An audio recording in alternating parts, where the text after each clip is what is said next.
Good morning, class. Today we shall be doing the chapter Basic Concepts in Sociology. Alright, now under this chapter we shall be learning about the different types of societies, the problems faced by different types of societies, alright, the characteristics of societies, and the first and foremost thing that we will be doing is the relationship between man and society. Now, the relationship between man and society, this topic we had also done during the first chapter while we were doing the first chapter. Alright, so now we've already learned that man is a social animal. That means man cannot live alone. Man has been created psychologically in such a way that man cannot live alone. He or she needs the presence of other individuals with him in the society. Now, man is a social animal. He lives in groups, in communities, and in societies. No matter what activities a man does, he or she requires the help of other individuals. Okay, now while we are learning about individual and society, we shall be learning about two theories, that is the social contract theory and the organismic theory of society. So under the relationship between individual and society, we shall be learning first is the social contract theory.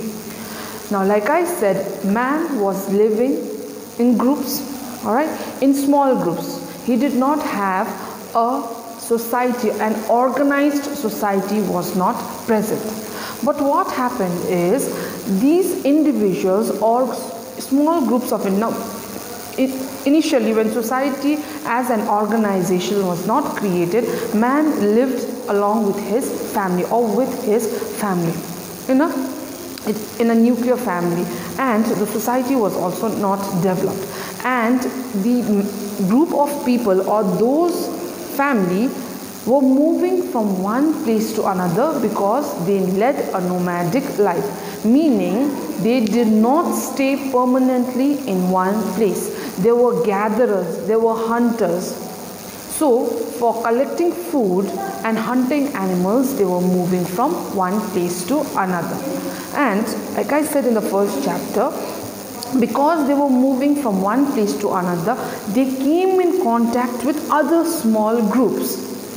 Now, some group of people, when they found a piece of land which is extremely fertile or where easily fruits are available, berries are available which are edible, that means which they can eat, which human beings could eat, and where an area where they found a lot of animals, where the number of animals were more, and where they could go for hunting easily, they tried to settle in that area. Now, when they came in contact with the other group of people, there was a clash between these two groups. Alright? Because there was a clash of territories, there was a clash for gathering food, and there was a clash for hunting animals for food as well. So, human beings or man, they started fighting against each other. There was a clash, they started fighting against each other, and these fights started increasing because day by day, in the first chapter when we studied, we learnt about how small groups were joining hands with other groups and forming large groups. Alright, so a few 4 or 5 small groups came together, formed one large group. On the other hand, in some other parts of the territory or other parts of the area, another group of people formed a huge group, a larger group. So these two groups were coming in contact with each other, fighting against each other for territory and for food. So Thomas Hobbes, according to Thomas Hobbes, in his social contract theory, the social contract theory explains about why people had to form a society or an organized society. Now, initially when people were living in unorganized society, there was no rules and regulations, proper boundaries were not demarcated, and they were not permanent settlers. But because of this continuous fights between groups, they started living in fear. They started living in continuous fear that they may be killed by other groups of people, and the clashes may grow bigger and bigger. Okay, the social contract theory throws light on the origin of society. Now we are talking about the origin of an organized society. According to this theory, all men are born free and equal. Yes, men are born equal. They are born free because there was no rules and regulations.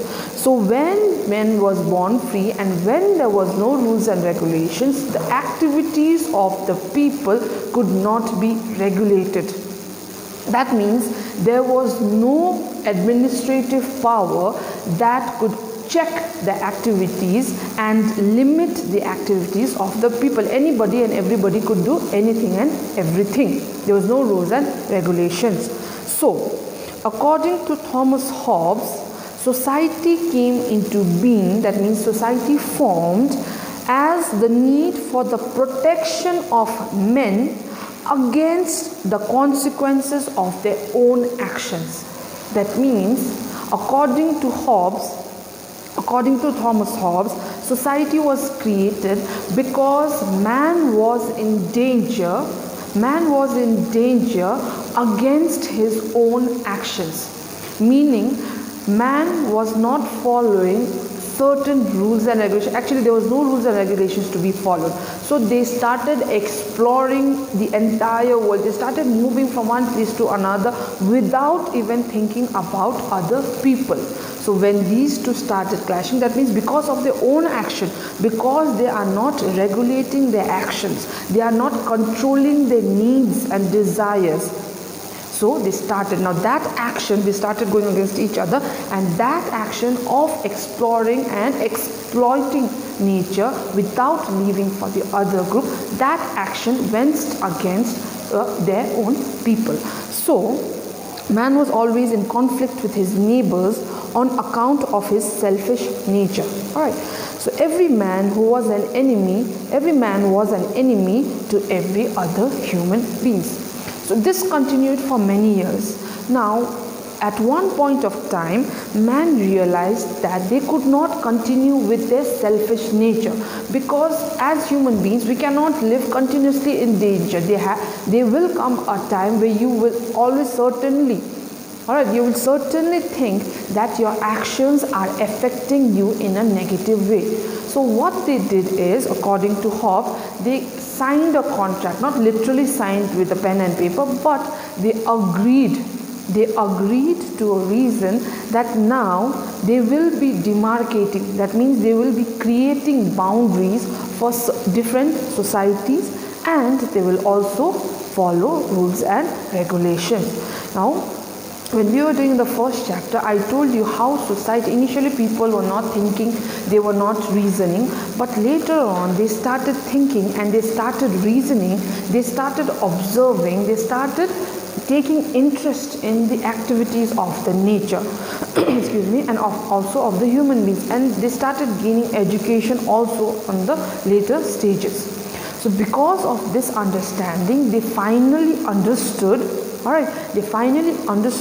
that they cannot live continuously in danger. They cannot live continuously by fighting with each other. So what they did is they signed a contract, or they came to an agreement that they will demarcate their own boundaries.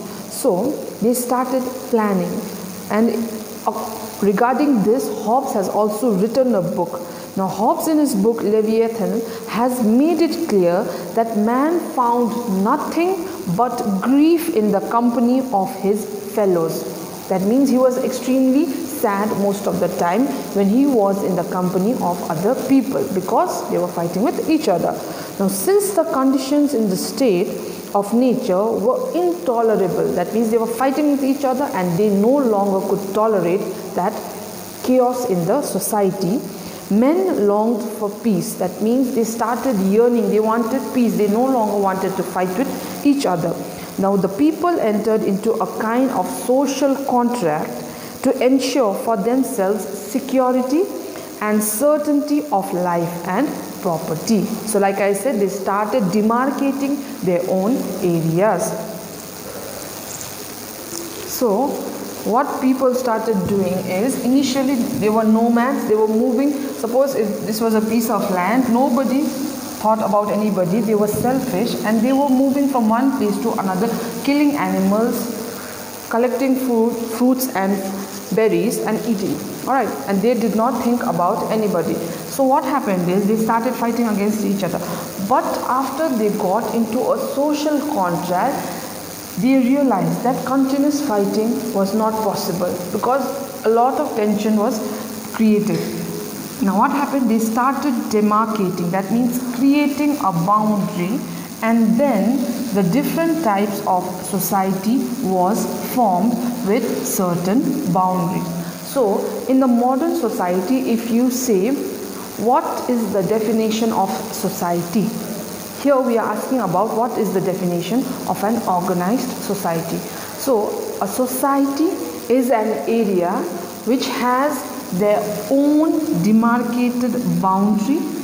They have their own rules and regulation with a few number of people which are part of the administrative body. That means they are a kind of the leaders, not the rulers, but the leaders of the society. Each different society, these are different societies with their own boundaries that you can see. Alright, now when we say boundaries, we do not mean that they have built a huge wall around their own area. It means that the area has been demarcated. Alright, that means it is separated. So we have our own territory.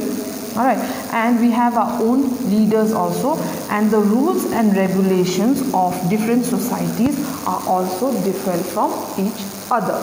So in this chapter we shall be learning about the rural and the urban societies. What is the meaning of rural and urban societies? What are the characteristics of these different societies? And we shall also be learning about the problems faced by the rural and urban society. Okay, so we'll just continue with the theory of social contract theory by Thomas Hobbes. Now, the agreement was that without fighting with each other, they are going to live in peace and harmony by demarcating their own boundaries with their own rules and regulations. Alright, now the second theory is given by John Locke.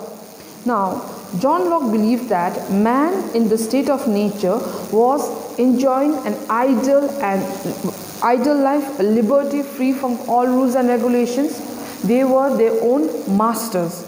Now, the state of nature was a state of peace, goodwill, mutual understanding, mutual assistance, and preservation. But there was no system of recognition of law and justice. Hence, this peaceful life was often upset by the corruption and viciousness of people, and it led to the degeneration of the society which was available. So both John Locke and Thomas Hobbes, they have described about a situation. Thomas Hobbes is of the idea that people started fighting with each other. Okay, that is why they had to get into a social contract.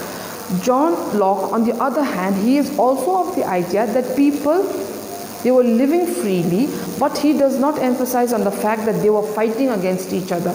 He emphasizes on the fact that people were living freely, there were no rules and regulations, and at one point of time they realized that rules and regulations in the society is important.